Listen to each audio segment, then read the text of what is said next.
Why do some people completely transform their lives, while others stay trapped in the same destructive patterns year after year? The answer isn't what you think. It's not about your bank account, your connections, or your luck. The real difference lies in something you do thousands of times every day without realizing it: how you talk to yourself. According to Stoic philosophy, we're not victims of what happens to us. We're victims of how we interpret those events. Marcus Aurelius taught that external circumstances have no power over us until we give them that power through our judgments. And those judgments first show up in our internal language. Every morning, from the moment you open your eyes, you start a conversation with yourself. That conversation will determine whether you have a victim's day or a champion's day. Seneca emphasized that we are the architects of our own destiny, but few understand that words are the bricks we use to build that architecture. Victim language isn't just obvious self-pity phrases. It hides in seemingly innocent comments that poison your day. Every "I can't," every "this always happens to me," every "nobody understands me" reinforces one role: powerlessness. Epictetus reminded us that we control our opinions, desires, aversions, and actions, but we've surrendered that control through defeatist vocabulary. The ancient Stoics understood something fundamental. Language isn't just a communication tool, it's a reality creation instrument. When you speak like someone defeated, your subconscious mind searches for evidence to confirm that narrative. Your posture changes, your energy drops, your decisions become more conservative and fearful. The first step toward transformation isn't changing external circumstances, it's changing the vocabulary you use to describe your internal world. Marcus Aurelius demonstrated that mental discipline begins with word discipline. Master your language, and you master your destiny. This isn't empty motivational theory. It's a principle backed by centuries of philosophical wisdom and confirmed by modern neuroscience. Your brain literally restructures itself based on the thought patterns you maintain, and those patterns express themselves through your internal dialogue. The question isn't whether life has been fair to you. The real question is, are you being defeated by circumstances or by what you tell yourself about those circumstances every single day? 12. Stoic strategies to transform your language. 1. Eliminate permanent powerlessness statements. The most dangerous language convinces us we can't change. Phrases like, "I'm just this way," "I've always been like this," "I'm not good at this" act as mental prisons. Seneca taught that humanity's greatest mistake is believing we can't act to improve our situation. Every time you declare something about yourself is unchangeable, you're slamming the door on growth possibilities. The Stoics understood that human nature is malleable and we can forge our character through conscious practice. Replace "I can't" with "I haven't learned yet." Change. "I'm not good at this" to "this requires more practice from me." 2. Recognize victimhood, disguised as humility. One of the most subtle forms of verbal sabotage is false modesty. Phrases like, "I'm not good enough," "Who am I to aspire to that?" "I don't deserve better" might seem humble, but they actually reveal a deep fear of taking responsibility for your potential. True humility isn't diminishing yourself. It's having an honest assessment of what you can achieve with effort and dedication. When you catch yourself speaking from false modesty, ask if you're being honest with yourself or avoiding the risk of growth. 3. Develop vigilance over your automatic verbal patterns. Most people live on verbal autopilot. They respond to situations with the same phrases, same complaints, same negative patterns, unconsciously programming their minds for failure. According to Stoicism, self-observation is the first step toward freedom. For 1 week, mentally track the phrases you repeat most. Identify those moments when your internal dialogue turns destructive. Marcus Aurelius practiced nightly review of his thoughts and actions. We can apply the same principle to our language. Only when you're aware of your automatic patterns can you deliberately change them. 4. Use language to generate action, not describe emotional states. There's a fundamental difference between language that describes and language that creates movement. When you say, "I feel frustrated, I'm depressed, I'm anxious," you're installing yourself in an emotional state. The Stoics teach us to quickly move from problem description to solution articulation. Instead of focusing on how you feel, ask what you're going to do. Change, "I feel lost," to "I'm going to define my next step." Replace "I'm overwhelmed" with "I'm going to prioritize my tasks." Seneca demonstrated that action is the best antidote to destructive mental rumination. 5. Practice conscious response. Instead of automatic reaction, verbal reactivity is one of the most destructive habits we can develop. When something bothers us, our impulse is to respond immediately from emotion, usually with words we later regret. Epictetus reminded us that between stimulus and response, there's always space, and in that space lies our power. Before responding to a situation that triggers a strong emotional reaction, take 3 deep breaths. Ask yourself what a wise person would say in this situation. What response would bring you closer to your long-term goals? The Stoics valued reflective pause as a demonstration of strength, not weakness. 6. Maintain integrity between your words and values. One of the most corrosive aspects of modern language is the disconnect between what we say and what we actually believe or intend to do. Empty flattery, promises we don't plan to keep, yes that means no. These gradually erode our self-esteem and internal credibility. Integrity begins in language. Every word you speak must align with your values and real intentions. When your words and actions are congruent, you develop an inner strength that reflects in all aspects of your life. Avoid words you can't back up with actions. 7. Master the art of strategic silence. In a culture that values constant expression, silence has become a lost skill. Stoic philosophers understood that silence isn't the absence of communication. It's a powerful way to preserve energy and maintain control of situations. You don't have to fill every pause in conversation. You don't need to justify every decision. You're not obligated to respond to every provocation. Seneca taught that whoever talks too much reveals too much, and whoever reveals too much loses power. Use silence as a tool to observe, reflect, and maintain your emotional center. 8. Develop firmness without aggression. There's a crucial difference between being firm and being aggressive.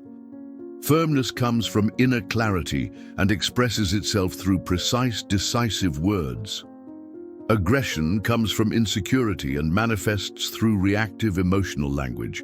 You can maintain your positions without attacking others' positions. When you need to say no, do it without excessive justifications. When you need to establish boundaries, do it from calm, not irritation. A firm voice signals someone who has taken control of their own destiny. 9. Transform complaints into action proposals. One of the most common forms of victim language is constant complaining without solution proposals. According to Stoicism, complaining about something we can't change is useless, and complaining about something we can change without taking action is cowardice. Every time you catch yourself complaining, immediately ask, "What can I do about this?" If you can't do anything, accept the situation and stop wasting mental energy on it. If you can do something, focus on articulating your action plan, not describing the problem. Marcus Aurelius demonstrated that leaders talk about solutions, not problems. 10. Guard your internal dialogue like you'd guard your best friend. How you talk to yourself determines your confidence level and your ability to recover from failures. If you constantly criticize yourself, insult yourself, or compare yourself unfavorably to others, you're undermining your own mental strength. We must treat ourselves with the same compassion and wisdom we'd have toward a beloved student. When you make a mistake, instead of telling yourself, "I'm an idiot," or "I never learn," ask yourself, "What can I learn from this?" And "How can I do better next time?" Your internal dialogue should be that of a wise mentor, not a ruthless judge. 11. Use action verbs instead of state verbs. The language you use to describe your current situation directly impacts your ability to change it. State verbs like am, is, have place you in a passive position. Action verbs like develop, build, learn position you as the active agent of your own transformation. Instead of saying, "I'm an anxious person," say, "I experience anxiety in certain situations." Instead of, "I'm depressed," say, "I'm going through a difficult period and working on my recovery." The Stoics understood that we are beings in constant transformation, not fixed, immutable states. 12. Eliminate catastrophic and absolutist language words like never, always, everything, nothing, impossible, terrible, horrible. Magnify problems and minimize your response capacity.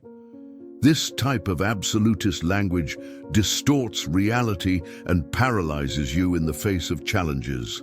Epictetus taught us to evaluate situations accurately, without exaggeration or minimization. Instead of "this is terrible," say "this is uncomfortable but manageable." Change. "I'll never achieve this," to "this will require more time and effort than I initially thought." Precise language generates more effective responses than exaggerated emotional language. Your language is the invisible architect of your reality. Every word you speak, every phrase you think, every internal dialogue you maintain is building the version of yourself you'll experience tomorrow. Stoic philosophers understood over 2,000 years ago what modern neuroscience is confirming. We are what we repeatedly think and say. The difference between those who transform their lives and those who remain trapped in destructive patterns doesn't lie in their external circumstances, but in the quality of their internal dialogue. Marcus Aurelius, the most powerful man of his era, dedicated time every day to examining and refining his thoughts. If the emperor of the known world considered this a priority, how much more important should it be for us? According to Stoicism, you have a power no one can take away, the power to choose how you interpret and narrate your experience. That power is exercised moment by moment through the words you choose to use. When you change your language, you change your brain chemistry. When you change your brain chemistry, you change your emotions. When you change your emotions, you change your actions.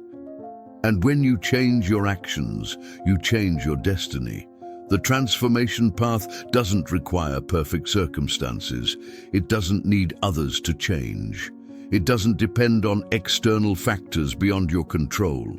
It requires only that you become aware of how you talk to yourself and have the courage to change those patterns that have kept you small. Every day is an opportunity to start fresh. You don't need to wait for Monday. You don't need to wait for next year. You don't need to wait for ideal circumstances. You can start right now with the next phrase you think, with the next word you speak. The 12 principles we've explored aren't just communication strategies, they're character-forging tools. Every time you choose to respond instead of react, every time you transform a complaint into an action proposal, every time you use a movement verb instead of a state verb, you're exercising your self-determination muscle. Epictetus, who lived as a slave before becoming one of history's most influential philosophers, proved that external chains don't determine inner freedom. The only chains that really matter are those we forge with our own language. And those chains, unlike external ones, are always under our control. The person you are today is not the person you have to be tomorrow. Your past doesn't define your future. Your mistakes don't determine your potential. The only thing that really matters is what you decide to do, think, and say from this moment forward. Stoicism doesn't promise life will be easy, but it does promise you can be strong. It doesn't guarantee you'll avoid suffering, but it does assure you that you can find meaning in any circumstance. It doesn't say you'll control everything that happens to you, but it does confirm you'll completely control how you respond to what happens to you. Your inner voice is the most constant companion you'll have in life. It will be with you in your moments of triumph and in your moments of crisis. It will be the witness to your joys and the counselor in your difficulties. That voice can be your greatest ally or your worst enemy. The choice is yours, and that choice is made new every day, every hour, every moment. The great Stoics weren't perfect, but they were vigilant. They didn't completely eliminate their negative thoughts, but they developed the ability not to identify with them. They didn't avoid difficult emotions, but they learned not to be controlled by them. And all of this began with a fundamental discipline, the discipline of the word. Today, you have the opportunity to start writing a new script for your life. Not with heroic actions or dramatic changes, but with something much more powerful and accessible, with the words you choose to use to narrate your experience. Every phrase is an opportunity to strengthen or weaken yourself. Every thought is an opportunity to expand or limit yourself. Marcus Aurelius wrote that we are what we repeatedly do. Habits of excellence aren't single acts, but sustained patterns. And there's no more fundamental pattern than the pattern of your internal language. When that pattern changes, everything else begins to change too. The power is in your words. The moment is now. Your destiny is waiting for you to stop talking like a victim and start speaking like the protagonist of your own story. Which of these forms of victim language do you recognize most in your internal dialogue, and what are you going to do to transform it starting today? The choice is yours. Make it count.